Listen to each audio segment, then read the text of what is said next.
I'm Lori Clairhout at laurieclairhout.com, and I'm talking today with Laureen Marchand at laureenmarchand.com. Hi, Laureen. Hi, Lori. It's great to Nice see to be you. here. Yeah, it's great to see you. Well, Now, Laureen is a painter, and we met in a group of like minds, creative minds, and I'm shooting straight guns. What is a whim to you, Laureen? What is a whim to you? I don't think of myself as a very whimsical person, and I get caught on the word whimsical because when I say it, it sounds to me like Arthur Rackham illustrations of little fairies with little hand-drawn wings. Mm-hmm. So not me. So I looked up the word to find out what I thought it meant, and I discovered there's an archaic meaning, which is a kind of windlass to bring up ore or water from the ground. So I decided I like that's my meaning. A whim is something that lets you go straight to gold ore. Oh, wow. I just got all the tingles. I hadn't I read just that. loved it. I just loved it. Yeah. Wow. So I think to me a whim is I don't know if I have whims. Mm-hmm. I think I have very good ideas, Mm-hmm.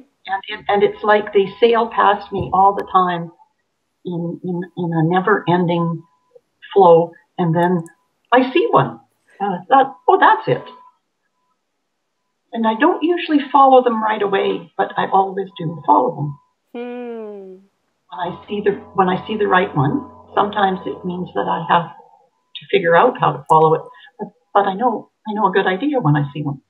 And how do So you I think I operate my life on a series of wins. mhm. How do you discern the idea that might be a whim that you'd like to follow and the idea that maybe isn't really for you? Just feel right. Mm. Um, I've I'm lucky enough not to have too much external schedule, and I can I can kind of structure my day the way I want to. Hmm.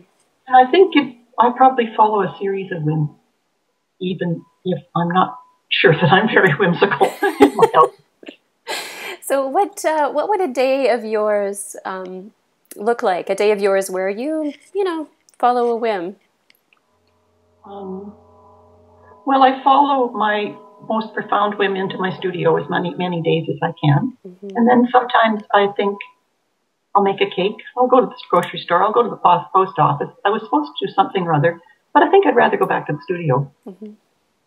I'm pretty lucky. Hmm. Yeah. It And sounds.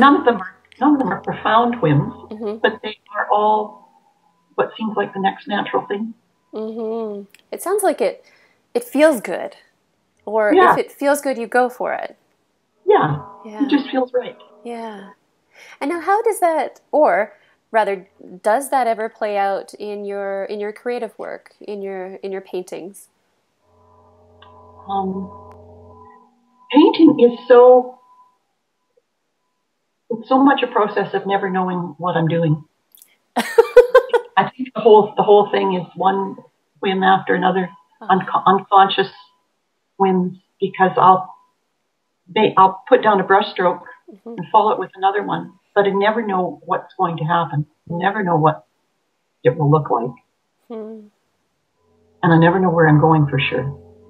And then when it's right, I stop, and then Oh. I go, and then I do it again until the painting is done, and I stop.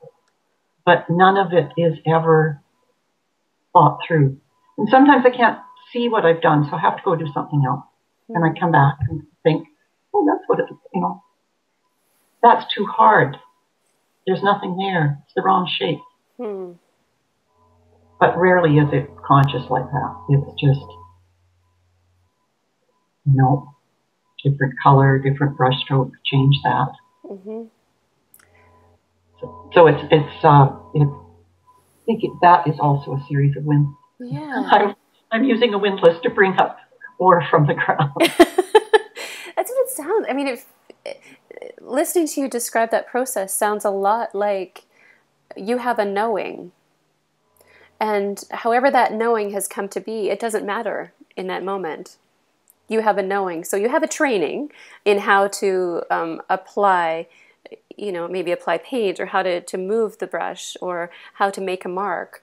And it sounds like it's your knowing that tells you how to make that work.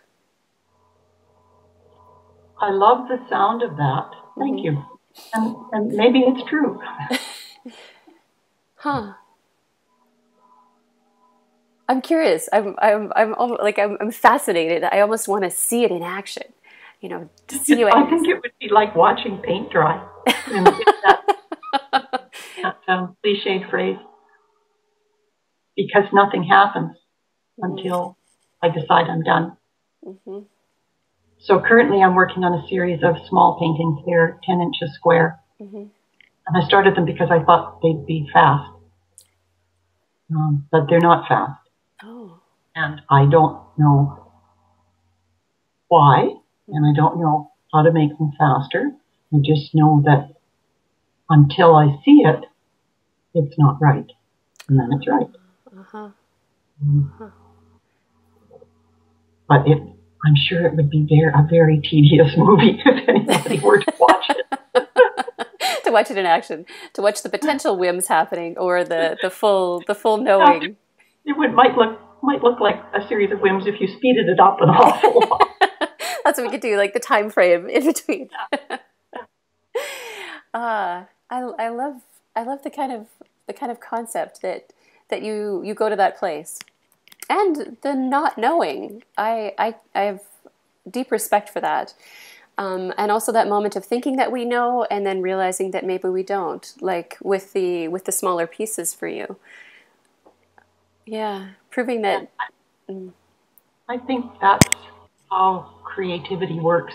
Because you get to the point where you do know, and then you have to change it.